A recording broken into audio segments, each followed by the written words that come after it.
नमस्कार, आप सभी का बहुत बहुत स्वागत है। मेरा नाम रोबिका लियाकत है। आज बहुत ही विशेष दिन है और आज अगर किसी की गूंज होगी और आने वाले कई कई कई दशकों तक गूंज होगी तो वो है प्रभु राम की। प्रभु राम हमारे आराध्य। आज गूंज में इतिहास, संस्कृति, परंपरा और साथ में सियासत, इन सब को आपके सामने परोसने की कोशिश होगी।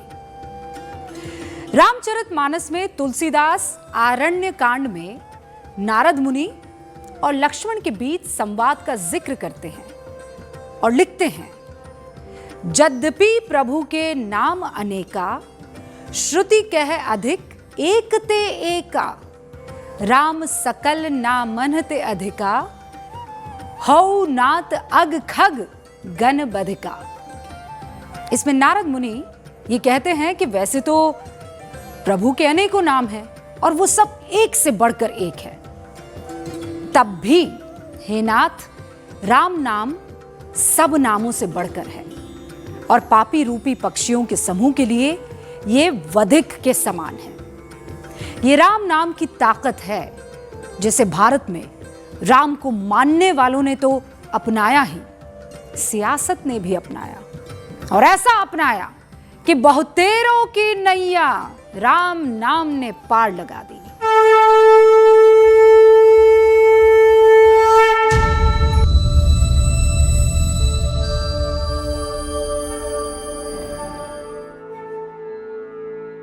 राम के नाम पर सियासत की पहली कहानी मिलती है आज से करीब 275 साल पहले। वो दौर था जब मराठा साम्राज्य अपने उफान पर था। मुगल अपने पतन की तरफ बढ़ रहे थे। अवध के इलाकों में नवाबों का शासन हुआ करता था और नवाब बाहरी आक्रांताओं से लड़ने के लिए मराठाओं से मदद की गुहार लगा रहे थे। बलबीर पुंज अपनी किताब ट्राइस्ट विद अयोध्या में लिखते हैं, 1751 में मराठों ने अवध के नवाब से अयोध्या, काशी और मथुरा का नियंत्रण सौंपने की अपील की। मराठों ने नवाब की दोआब क्षेत्र में पठान सेनाओं को हराने में मदद की थी। 1756 में जब नवाब शुजाउद्दौला ने अफगान आक्रमण के खिलाफ मराठों की मदद मांगी तो मराठों ने अनुरोध किया कि 3 स्थल उन्हें हस्तांतरित कर दिए जाएं। हालांकि बाद में नवाब ने पाला बदल लिया और मराठा मांग अप्रासंगिक हो गई। इसके तुरंत बाद 1761 में अहमद शाह अब्दाली से पानीपत की तीसरी लड़ाई भी हारने के बाद मराठा साम्राज्य का पतन हो गया। यानी 1751 में मराठा शासकों की नजर अयोध्या पर थी, क्योंकि अयोध्या राम की जन्मभूमि है। राम से अयोध्या की पहचान है। अयोध्या और राम दोनों एक दूसरे के बिना अधूरे हैं और मराठों के हिंदू स्वराज में अयोध्या का वही स्थान था जो आजाद भारत में दिल्ली का है, क्योंकि राम राज्य की परिकल्पना अयोध्या के बिना अधूरी थी। इसीलिए अयोध्या उस वक्त मराठा क्षत्रपों के लिए सबसे बड़ा किला था। लेकिन सवाल है कि मराठों ने अयोध्या के साथ काशी और मथुरा का भी तो नियंत्रण मांगा था। फिर अयोध्या तब से लेकर 2019 तक सबसे ज्यादा विवाद के केंद्र में क्यों रही? क्यों अयोध्या को लेकर जितनी लड़ाई लड़ी गई वैसी काशी और मथुरा को लेकर तब नहीं थी? उसकी वजह है, दरअसल काशी में भगवान विश्वनाथ की पूजा के लिए मंदिर विद्यमान है। विवाद ये था कि ज्ञानवापी मस्जिद के नीचे असली बाबा विश्वनाथ हैं। इस विवाद के बावजूद भक्तों के पास बाबा के दर्शन का एक पता उस वक्त भी मौजूद था, आज भी। वैसे ही मथुरा में श्री कृष्ण जन्मभूमि को लेकर विवाद है, लेकिन भक्तों के लिए मथुरा में श्री कृष्ण जन्मभूमि का मंदिर मौजूद है, जहां भक्त अपने आराध्य के दर्शन पूजन करने जा सकते हैं। अयोध्या का मामला बिल्कुल अलग था। अयोध्या में जन्मे रामलला के लिए अयोध्या में कोई स्थान था ही नहीं। इसीलिए भक्तों का रोष चरम पर पहुंच गया, जिसे वक्त वक्त पर सियासत की आंच मिलती रही और वो रोष धीरे धीरे उबलने लगा। सनातन संस्कृत में राम को मर्यादा पुरुषोत्तम कहा गया है, यानी पुरुषों में सबसे उत्तम, मर्यादा के सर्वोत्तम उदाहरण। और राम के साथ अयोध्या को भी उतना ही पवित्र बताया गया।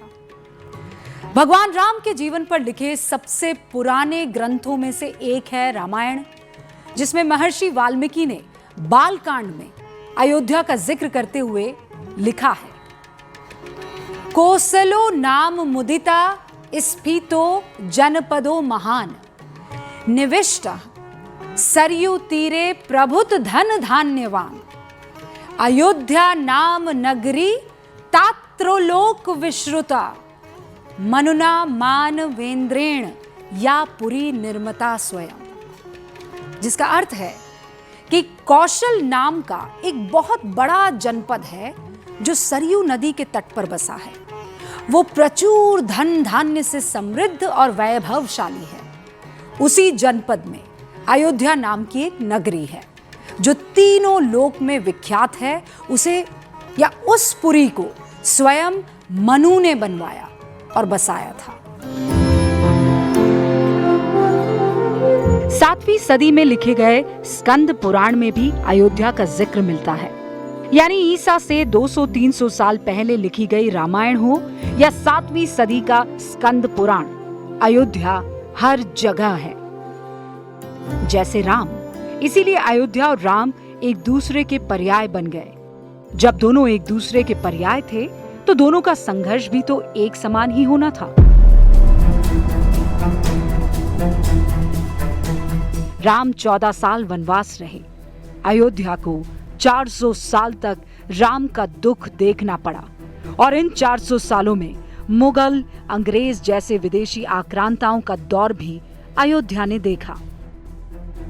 इन आक्रांताओं को ना हमारी परंपरा की जानकारी थी, ना ही हमारी संस्कृति से लगाव।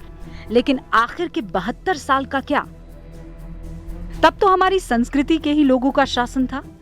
उन 72 सालों में 62 साल तो उस पार्टी का शासन था जिसके सबसे बड़े आदर्श यानी महात्मा गांधी के आखिरी शब्द भी हे राम ही थे।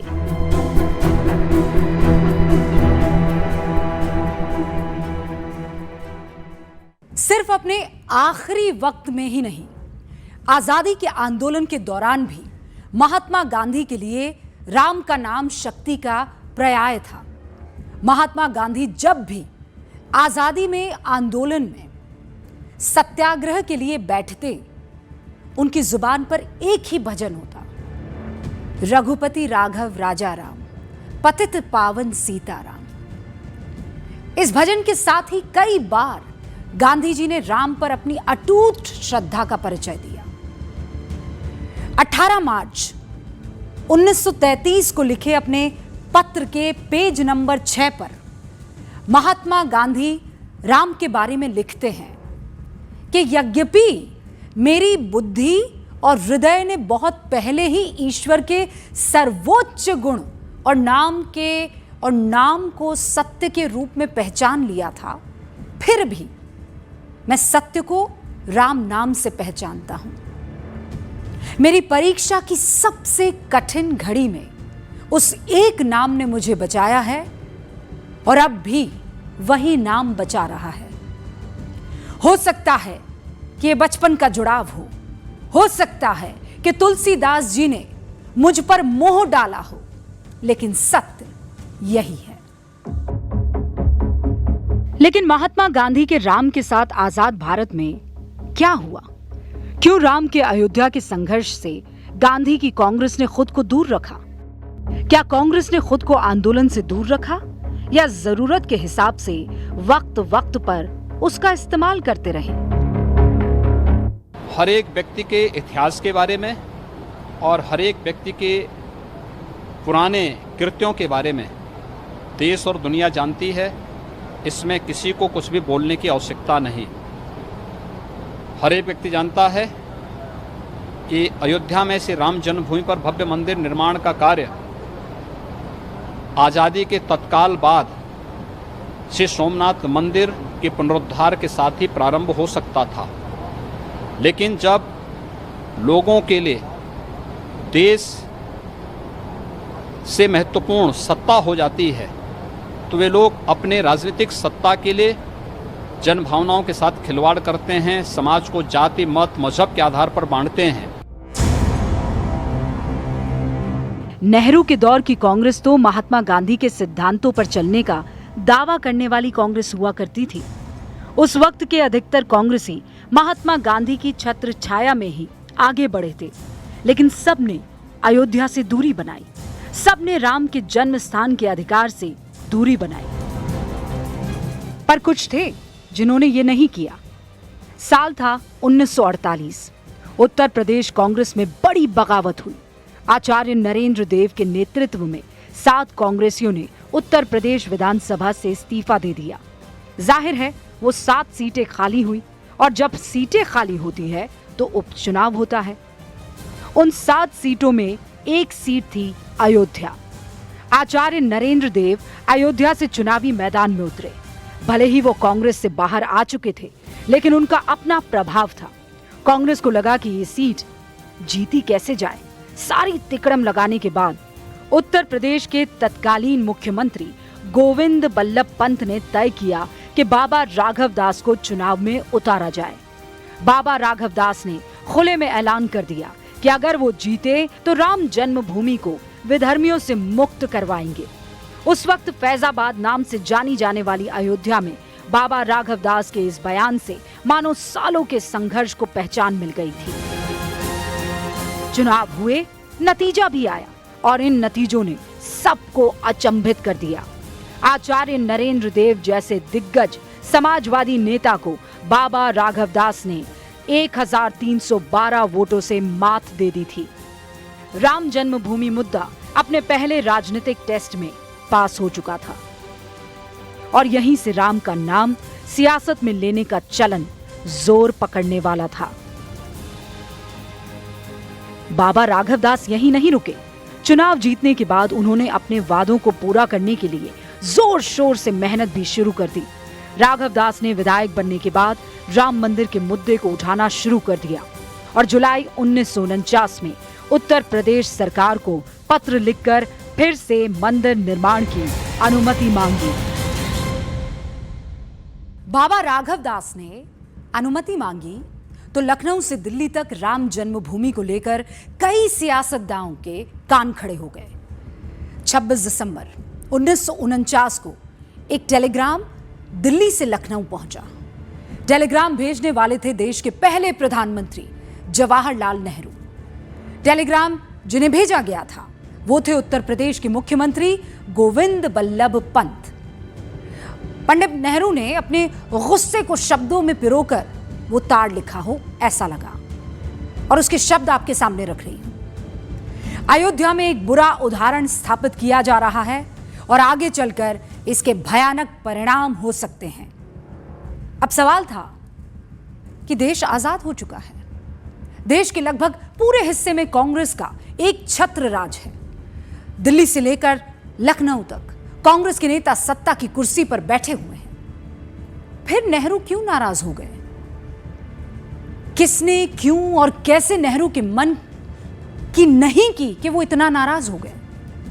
या फिर राम के नाम पर सियासत की जो चिंगारी कांग्रेस ने उपचुनावों में जलाई थी, उसने आग की शक्ल ले ली थी, और नेहरू को डर था कि वो आग कहीं भस्मासुर का रूप ना ले ले।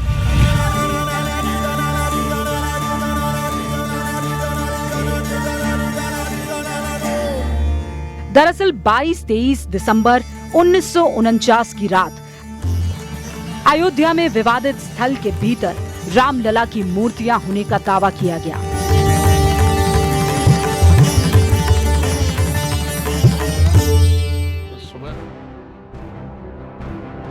हालात तनावपूर्ण बन गए। मामला प्रधानमंत्री जवाहरलाल नेहरू तक पहुंचा। नेहरू को यह डर सताने लगा कि कहीं हालात और न बिगड़ जाए, इसीलिए उन्होंने तय किया कि वो खुद अयोध्या जाएंगे और हालात को समझेंगे। लेकिन जब इस बात के लिए अयोध्या के तत्कालीन डीएम के नायर से पीएम की यात्रा के लिए सलाह मांगी गई, तो डीएम के नायर ने जवाब दिया कि प्रधानमंत्री नेहरू के अयोध्या आने से हालात और तनावपूर्ण हो सकते हैं और काबू करना मुश्किल हो जाएगा। जब पंडित नेहरू को अयोध्या आने से मना कर दिया गया तो उन्होंने 26 दिसंबर 1949 को तत्कालीन मुख्यमंत्री गोविंद बल्लभ पंत को टेलीग्राम भेजा और तीखी नाराजगी जाहिर की। इसके बाद शुरू हुआ दबाव का वो सिलसिला जिसने 70 साल लंबी लड़ाई की नींव को और पुख्ता कर दिया।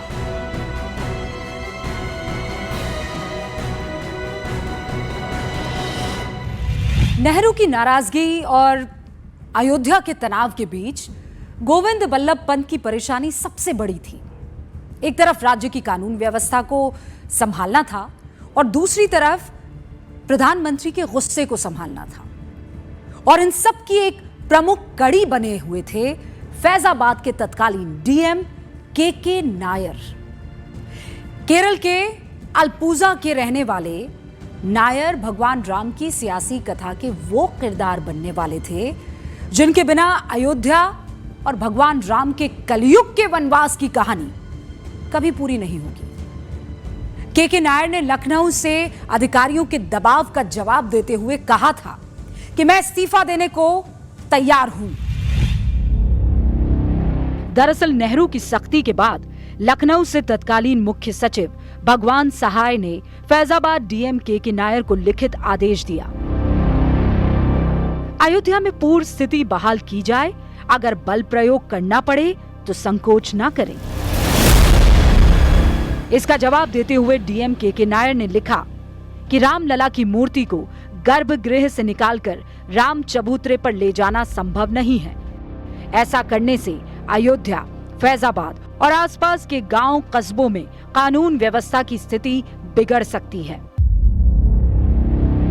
अयोध्या में ऐसा पुजारी मिलना असंभव है जो विधि पूर्वक रामलला की मूर्तियों को गर्भगृह से हटाने के लिए तैयार हो जाए। कोई भी व्यक्ति इस प्रकार का कृत्य करके अपने इहलोक के साथ साथ परलोक को भी बिगाड़ना नहीं चाहेगा। इस प्रकार का कार्य करने वाले पुजारी का मोक्ष संकट में पड़ जाएगा। कोई भी पुजारी ऐसा करने को तैयार नहीं होगा। उत्तर प्रदेश की गोविंद बल्लभ पंत सरकार डीएम के नायर के तर्कों से सहमत नहीं थी। सरकार की ओर से दोबारा आदेश दिया गया कि पुरानी स्थिति को हर हाल में बहाल किया जाए। 4 दिन बाद 27 दिसंबर 1949 को डीएम नायर ने अपना जवाब भेजा। डीएम नायर ने सरकार के आदेश पर अपने इस्तीफे की पेशकश कर दी। इसके साथ विवाद से निपटने के लिए सरकार को एक रास्ता भी सुझाया। डीएम नायर ने पंत सरकार को सलाह दी कि विस्फोटक हालात को काबू करने के लिए इस मामले को कोर्ट पर छोड़ सकते हैं। When this happened in the night of December 22nd and 23rd of 1949, then in the morning, as soon as this news percolated around and it spread like fire, then there was an influx of all the devotees and the bhakts of Sri Ramchandji, and they all came and surrounded the precincts of Ram Chabutra. And they just refused to leave, and the situation was such that there was no one who was wanting to hear anything against the whole idea of the removal of the Murti of Ramlala. केंद्र की नेहरू और UP की पंत सरकार ने DM Nair का इस्तीफा स्वीकार नहीं किया। डीएम के सुझावों पर अमल जरूर किया। इस तरह रामलला की मूर्ति विवादित ढांचे के अंदर ही रह गई। रामलला ताले में बंद हो गए और इसके साथ हुआ उस विवाद का बीजारोपण जिसने आगे चलकर देश की राजनीतिक और धार्मिक दिशा बदल कर रख दी। लेकिन इन सब के बाद के नायर का क्या हुआ? राम के सियासी असर का के नायर दूसरा उदाहरण बन गए। केरल के नायर उत्तर प्रदेश में इस पूरे प्रकरण के बाद इतने मशहूर हो गए कि स्थानीय लोग उन्हें चुनाव लड़ने का आग्रह करने लगे। डीएम रहते तो नायर चुनाव लड़ नहीं सकते थे। 1952 में उन्होंने सरकारी नौकरी छोड़ दी। 1952 में ही के नायर की पत्नी शकुंतला नायर को हिंदू महासभा ने कैसरगंज लोकसभा सीट से चुनाव लड़वाया और देश के पहले लोकसभा चुनाव में शकुंतला नायर कैसरगंज से चुनाव जीत गई। फिर 1967 में जब लोकसभा चुनाव की घोषणा हुई तो संघ ने के नायर और उनकी पत्नी शकुंतला नायर दोनों को चुनाव में टिकट दिया। केरल से नहीं, उत्तर प्रदेश के बहराइच से के नायर चुनाव लड़े और कैसरगंज से उनकी पत्नी शकुंतला नायर फिर चुनाव के मैदान में उतरी और दोनों अपना चुनाव जीत गए। सोचिए, साल था 1967, टिकट था जनसंघ का, उम्मीदवार थे केरल के मूल निवासी, यहां तक कि डीएम रहते के नायर के ड्राइवर रहे शख्स ने भी विधायक का चुनाव जीत लिया था। ये राम नाम की कृपा थी जिसका पहला फायदा कांग्रेस ने 1948 में उठाया। दूसरा फायदा हिंदू महासभा और जनसंघ को 1952 में मिला और फिर शुरू हुआ राम के नाम पर सियासत का नया अध्याय।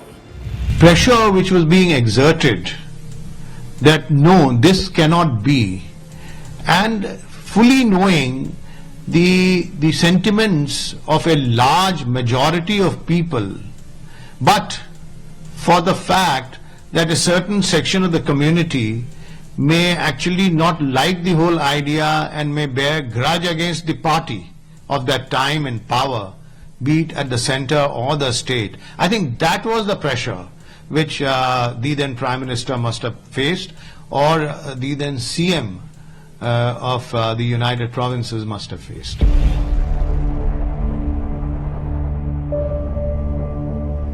के नायर के फैसलों की वजह से राम जन्मभूमि के विवाद पर कोर्ट में एक नया विवाद छिड़ गया, लेकिन इससे सियासी फायदे की शुरुआत ने कई नेताओं की दिलचस्पी राम में बढ़ा दी। मर्यादा पुरुषोत्तम राम कब सियासी शहमाद का नाम बन गए पता ही नहीं चला।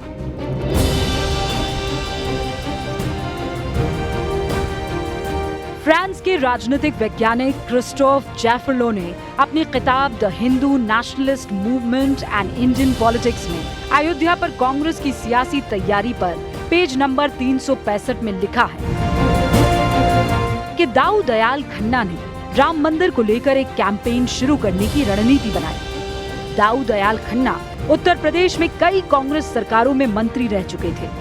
मई 1983 में अयोध्या, मथुरा और काशी में मंदिर पर हक दिलाने को लेकर उन्होंने एक पत्र तत्कालीन प्रधानमंत्री इंदिरा गांधी को लिखा। दाऊ यहीं पर नहीं रुके, उत्तर प्रदेश के मुजफ्फरनगर में आयोजित विराट हिंदू सभा में भी वो शामिल हुए। इस मीटिंग में आरएसएस के प्रोफेसर राजेंद्र सिंह, देश के पूर्व गृह मंत्री गुलजारी लाल नंदा भी शामिल हुए थे। हालांकि दाऊ दयाल खन्ना के पत्र लिखने के बाद तत्कालीन केंद्रीय मंत्री कमलापति त्रिपाठी ने कहा कि खन्ना आग से खेल रहे हैं। वो कांग्रेस के हिंदू मुस्लिम एकता की विचारधारा को तोड़ने की कोशिश कर रहे हैं।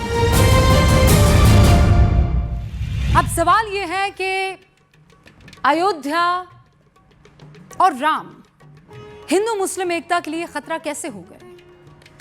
जिस राम के लिए 1908 में अल्लामा इकबाल ने नज्म लिखी कि लबरेज हैं शराबे हकीकत से जामे हिंद, सब फलसफी हैं खित्ताए मगरिब के राम हिंद, ये हिंदियों की फिक्रे फलक रस का है असर, रिफत में आसमां से भी ऊंचा है बाम हिंद, इस देश में हुए हैं हजारों मलक सरिश्त, मशहूर जिनके दम से है दुनिया में नाम हिंद, है राम के वजूद पे हिंदोस्ता को नाज, अहले नजर समझते हैं इसको इमाम हिंद।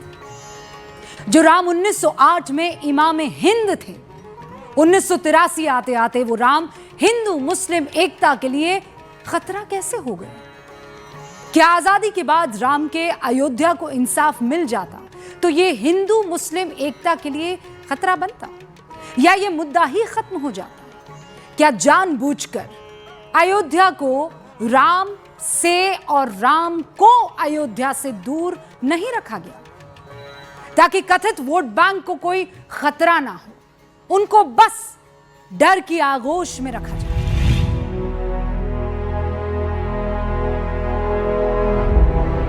क्योंकि अगर राम और अयोध्या के मुद्दे पर बात करना कांग्रेस की हिंदू मुस्लिम एकता की विचारधारा के लिए घातक था, तो फिर उसी कांग्रेस के एक प्रधानमंत्री राम जन्मभूमि का दरवाजा खोलने की इजाजत कैसे दे देते हैं? दरअसल 1 फरवरी 1986 को विवादित ढांचे जिसके अंदर रामलला की मूर्तियां रखी थी, उसके अंदर के दरवाजे को खोलने का आदेश फैजाबाद की अदालत ने दिया, क्योंकि 1949 में रामलला की मूर्तियां होने की बात सामने आई थी।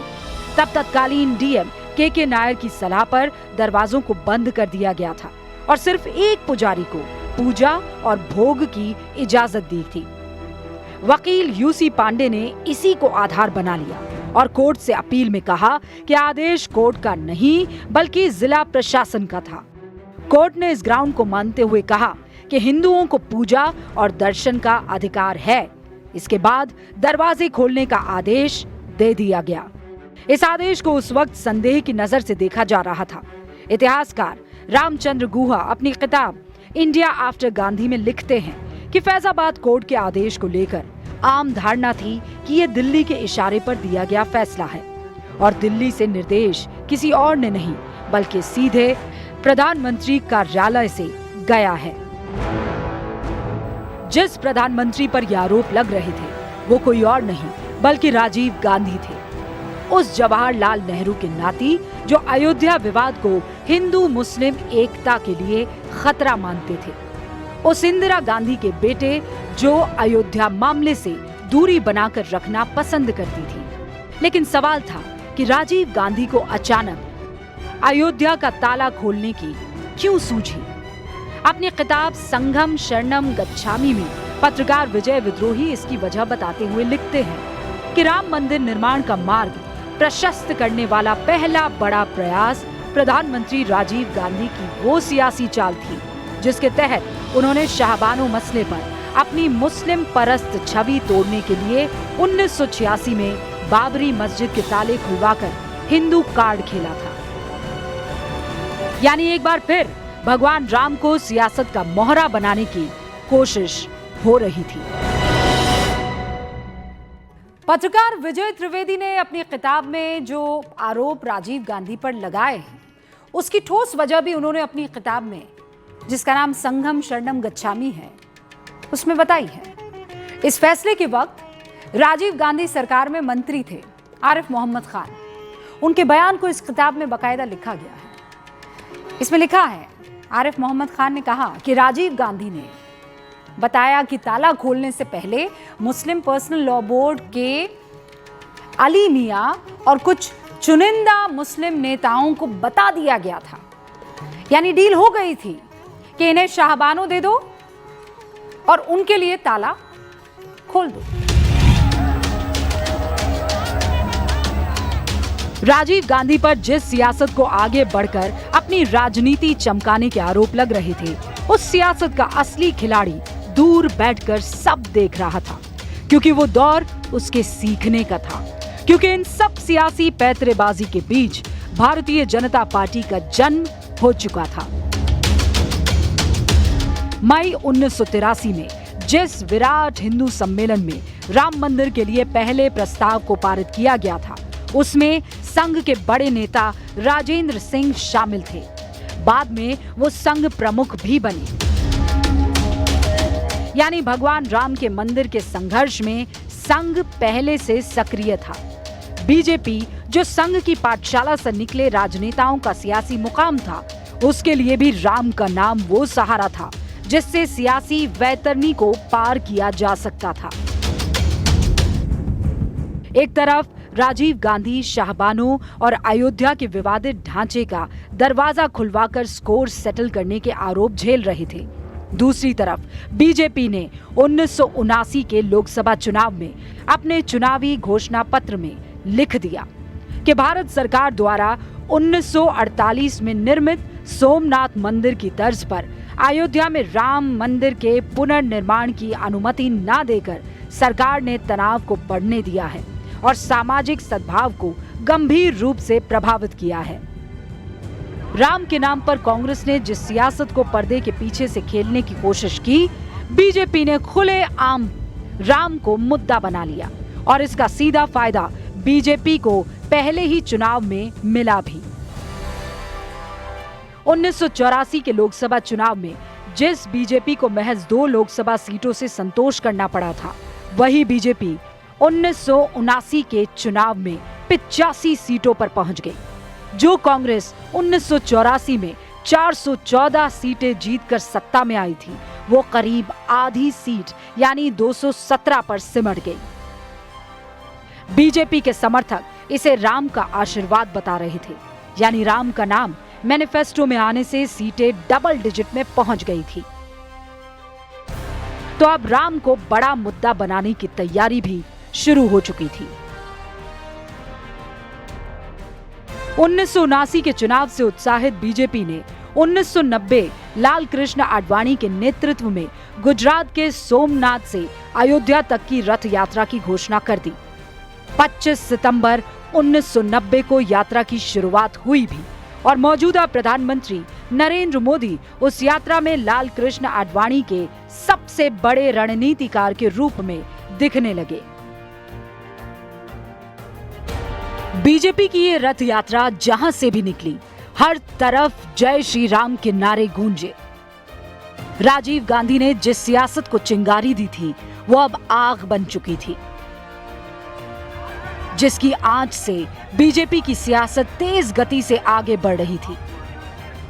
बीजेपी को प्रभु राम का ऐसा आशीर्वाद मिलना शुरू हुआ कि देखते ही देखते उत्तर प्रदेश, मध्य प्रदेश, राजस्थान, दिल्ली और हिमाचल प्रदेश में बीजेपी सत्ता में आ गई। 1991 के लोकसभा चुनाव में बीजेपी ट्रिपल डिजिट में पहुंच गई। रामचरितमानस में तुलसीदास ने लिखा है कि कलयुग केवल नाम आधारा, सुमिर सुमिर नर उतरे ही पारा। यानी कलयुग आज के वक्त में केवल भगवान का नाम जपने से ही मनुष्य का उद्धार हो जाएगा। तुलसीदास की इस चौपाई का सबसे ज्यादा असर भारत के सियासी दलों को हुआ, जिन्होंने जब जब राम का नाम लिया, उद्धार हो गया। 1990 में राम अचानक इस देश में सियासी विचारधारा बन गए। लाल कृष्ण आडवाणी और बीजेपी राम जन्मभूमि मंदिर के लिए रथ यात्रा निकालकर सियासत में तेज रफ्तार हासिल कर लेती है। तो लाल कृष्ण आडवाणी को यात्रा के दौरान गिरफ्तारी के आदेश देने वाले लालू यादव बिहार में सेक्युलर विचारधारा के मसीहा बनकर उभरते हैं। उधर उत्तर प्रदेश में राम जन्मभूमि कार सेवकों पर गोलियां चलाने का आदेश देकर मुलायम सिंह यादव सेक्युलर सियासत का सबसे बड़ा चेहरा बन जाते हैं। यानी राम सबका कल्याण कर रहे हैं। कल्याण से याद आया, राम के नाम ने उत्तर प्रदेश में बीजेपी की सरकार बनाई और सीएम बने कल्याण सिंह। कल्याण सिंह का एक ही संदेश था, कुछ भी हो जाए अयोध्या में कार सेवकों पर गोलियां नहीं चलेगी। जो काम मुलायम सिंह ने किया वो कल्याण सिंह नहीं करना चाहते थे। और फिर आया साल 1992। राजीव गांधी की हत्या की वजह से प्रधानमंत्री के पद पर नरसिम्हा राव पहुंच चुके थे। बीजेपी मुख्य विपक्षी पार्टी की भूमिका में थी और निशाने पर केंद्र की सत्ता। लेकिन इस बीच 1992 में एक बड़ी घटना हो गई। 6 दिसंबर को अयोध्या में लाखों की संख्या में कार सेवक पहुंच गए। ये कार सेवक ढांचे पर चढ़ गए और तकरीबन 5 घंटे में ढांचा टूट गया। जिस वक्त ये घटना हुई उस दौरान उत्तर प्रदेश में कल्याण सिंह के नेतृत्व में बीजेपी की सरकार थी। ढांचा गिरने की खबर जैसे ही फैली, कल्याण सिंह मीडिया के सामने आए और कहा, उत्तर प्रदेश के मुख्यमंत्री के रूप में मैंने पुलिस को 1992 के राम मंदिर आंदोलन को लेकर अयोध्या में जमा हुए राम भक्तों पर गोली नहीं चलाने का आदेश दिया था। इसके चलते ही बाबरी मस्जिद गिराई गई। मैं इसकी पूरी जिम्मेदारी लेता हूं। कल्याण सिंह ने अपनी जिम्मेदारी ली। प्रधानमंत्री नरसिम्हा राव ने फौरन उत्तर प्रदेश सरकार को बर्खास्त कर दिया और साथ में मध्य प्रदेश, राजस्थान, हिमाचल प्रदेश की बीजेपी सरकारों को भी बर्खास्त कर दिया गया। इन सब फैसलों के बावजूद असल सवालों के घेरे में आ गए नरसिम्हा राव। कुलदीप नैयर अपनी किताब बियॉन्ड द लाइन्स में लिखते हैं कि जब कार सेवक विवादित ढांचे को गिराने के लिए ऊपर चढ़ रहे थे, तब तत्कालीन प्रधानमंत्री पीवी नरसिम्हा राव पूजा के लिए बैठे हुए थे। नैयर आगे लिखते हैं कि ये बात उन्हें समाजवादी नेता मधु लिमये ने उस वक्त बताई थी कि इस पूजा के दौरान जब नरसिम्हा राव के एक सहयोगी ने उनके कान में कहा कि ढांचा गिर गया है, तब कुछ ही सेकंड में पूजा संपन्न करके राव उड़ गए। हालांकि नैयर ने इस दावे को नरसिम्हा राव के परिवार ने गलत बताया था, लेकिन केंद्र सरकार का 5 घंटे तक शांत रहना कई सवालों को जन्म दे गया।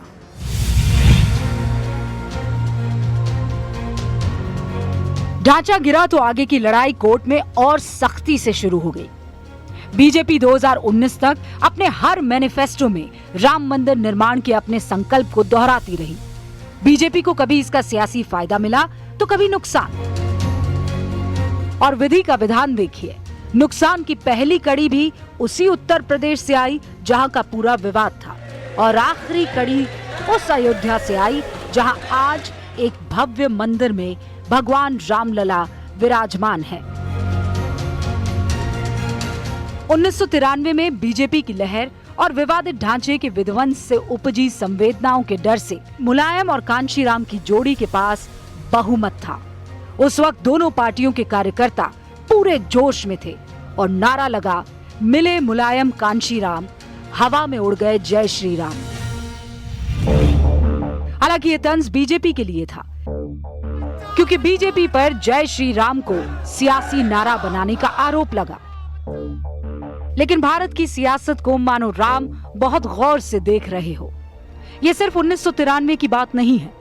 करीब 21 साल बाद 2024 में जब लोकसभा चुनाव हुआ, जो अयोध्या में भव्य राम मंदिर निर्माण के बाद का पहला चुनाव था। अयोध्या जिस फैजाबाद लोकसभा में पड़ता है, वहां से बीजेपी के उम्मीदवार चुनाव हार गए। इस नतीजे को विपक्ष ने बार बार लगातार बीजेपी पर तंज कसने के लिए इस्तेमाल किया। लेकिन साल 1996, 1998 और 1999 के लोकसभा चुनावों में बीजेपी सबसे बड़ी पार्टी बनकर उभरी और अटल बिहारी वाजपेयी 3 बार प्रधानमंत्री भी बने। लेकिन रामलला की लड़ाई कोर्ट में बदस्तूर जारी रही। इस लड़ाई के दौरान कोर्ट में 2007 में एक हलफनामा चर्चा का विषय बना। हलफनामा तत्कालीन कांग्रेस सरकार की तरफ से था, जिसमें कहा गया हित का महत्वपूर्ण हिस्सा है, लेकिन इन्हें ऐतिहासिक अभिलेख नहीं कहा जा सकता, जो निर्विवाद रूप से उनमें वर्णित पात्रों और घटनाओं के अस्तित्व को सिद्ध कर सके। यानी सीधे सीधे राम के अस्तित्व पर सवाल उठा दिया गया। लेकिन प्रभु की लीला ऐसी कि 2019 आते आते कोर्ट ने रामलला के पक्ष में फैसला सुना दिया।